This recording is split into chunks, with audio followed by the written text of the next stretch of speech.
اپنے فضل اور کرم سے اتنا نوازتا ہے اللہ تعالیٰ. الحمدللہ 100 مرتبہ پڑھو.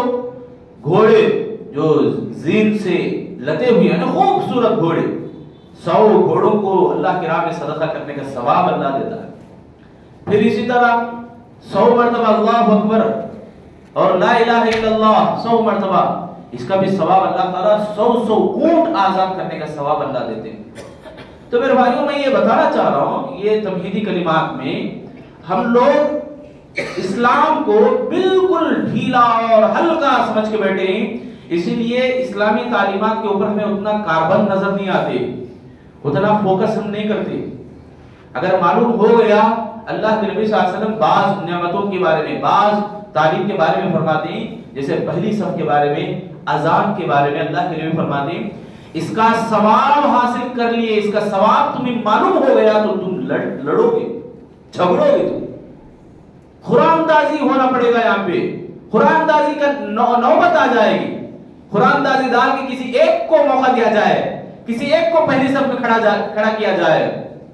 میرے بھائیو یہاں تو حال یہ ہے ہمارا کہ ہم پہلی صف تو دور کی بات ہے, کبھی توفیق نہیں ملتی مسجد کو آنے کی, مسجد میں شامل ہونے, مسجد میں داخل ہونے کی کبھی ہمارے کو توفیق نہیں ملتی. اللہ کی پناہ میرے بھائی, کیسے کیسے نعمتیں اللہ نے ہمارے لیے رکھا. جیسے قرآن کے بارے میں اللہ نے کہا, قرآن مجید پورے 2 اشرے ہمارے گزر گئے, شاید کہ کوئی 1-2 پیج پڑھے ہوں, کوئی پڑھے ہوں میرے بھائی, 20 پیج سبحان اللہ, روزانہ 1 پیج تو پڑھا. دیکھو علماء ہمارے لیے اتنی سہولتیں پیدا کیے کہ پورے رمضان کو 1 مرتبہ تو کم سے کم قرآن ختم کرنے کے لیے آپ کے لیے سہولتیں کیا ہونی چاہیے, وہ علماء نے ہمارے لیے رہنمائی کی. ایک نماز میں کم سے کم 2 پیج پڑھو, اگر آپ چاہتے ہیں کہ زیادہ پڑھو تو 4 پیج پڑھو, 2 مرتبہ قرآن ختم کرو سبحان اللہ رمضان میں, کم سے کم 1 مرتبہ. میرے بھائی اللہ کے نبی صلی اللہ علیہ وسلم کے بارے میں آتا ہے کہ اللہ کے نبی بڑے زیادہ سخی تھے, سخی دلداری کے ساتھ اللہ کے نبی سخاوت کرتے تھے, بہت زیادہ سخاوت کرتے تھے. جب جبرائیل علیہ السلام آئے اس وقت تو اللہ کے نبی اور زیادہ سخی بن گئے. جبرائیل علیہ السلام ہر رمضان, ہر سال رمضان کی ہر رات میں آتے تھے, اللہ کے نبی صلی اللہ علیہ وسلم قرآن کا حصہ سناتے تھے روزانہ. رمضان کے ہر رات میں اللہ کے نبی جبرائیل علیہ السلام کو سنایا کرتے تھے. جس سال آپ وفات پائے اس ٹائم پہ 2 مرتبہ اللہ کے نبی نے دہرایا قرآن کو, جتنا نازل ہوا تھا اتنا پورا 2 ٹائم اللہ کے نبی نے دہرایا. امام احمد بن حنبل علیہ رحمہ کے بارے میں آتا ہے کہ وہ بیٹھ جاتے تھے رمضان میں. عام دنوں کی بات یہ تھی کہ ایک منزل ایک مرتبہ پڑھتے تھے, ایک روز ایک بیٹھک میں پڑھتے تھے. ایک بیٹھک بیٹھ گئے تو دوبارہ اٹھنے سے پہلے 7 پارے پڑھتے تھے. ایک منزل میں 7 پارے, 6.5 پارے ایک منزل میں. اس طرح سے 7 منزل ہیں قرآن میں, ایک بیٹھک میں وہ پڑھا کرتے تھے. تو گویا رمضان میں اور زیادہ اور ان کی پابندی بڑھ جاتی.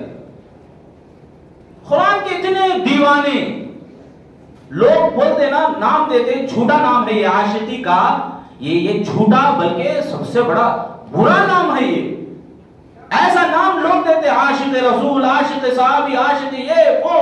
میرے بھائی یہ جملہ ہی غلط ہے, یہ تو فیک ہے, یہ تو فراڈ ہے.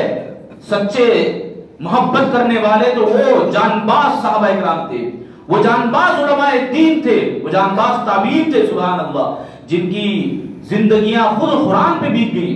وہ قرآن کو پڑھتے تھے, دشمن آ کے گلا کاٹنے کے بعد بھی, گلا کاٹنے کے لیے چھری بھی رکھتا تو ان کے زبان سے قرآن کے الفاظ نہیں جاتے تھے, دہراتے تھے قرآن.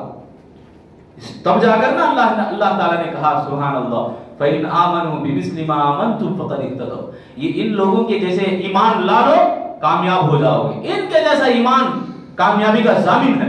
کامیاب ہونے کے لیے شرط ہے کہ اس طرح سے ایمان تمہارا ہونا چاہیے. تو میرے بھائیو قرآن کے بارے میں بھی اللہ نے کہا ان ناشئۃ اللیل ہی اشد وطئا واقوم قیلا. دیکھو 2 باتیں یہاں پہ, 2 باتیں کیا ہیں. ہم لوگ خوشخبری کے بارے میں سن رہے نا, یہ ٹاپک تو اتنا بڑا موضوع ہے کہ پورا اسلام اس کا ٹاپک ہے. پورا